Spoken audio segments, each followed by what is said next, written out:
Man. Gerek siul. Macam 3 hari bercuti kat Singapura. Singapore is good sia. Surprisingly. Ya je best kau Singapura. Serius aku tak bedek kau lah.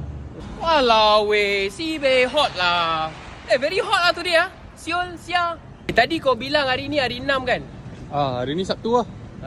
Siap.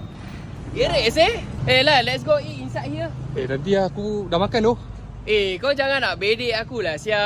Kau bilang betul-betul lah sia. Aduh, ya boleh lah, jom lah. I know you didn't eat yet lah sia. Kau belanja lah, kau belanja. Aku belanja kau lah sia. Let's go sia, you see or not? Katabi opening a shop lah Ya doh. Kau to eat inside. Aku nak makan sini ke? Tadi aku bilang dekat kau apa Hari 6. In here they got premium beef tau. And got cucuk udang also You got hot water or not? Okay. Malaysia very cheap Memanglah murah man. Kau macam bukan orang Malaysia pula kau ni. Baru 3 hari kat Singapura. I tell you at Singapore they very cekik darah punya Sampai boleh terbegek batang leher Gerek Okay man, aku ke tandas sekejap Gerek sia. Benda lah, baru balik 3 hari. Ish, laga tu.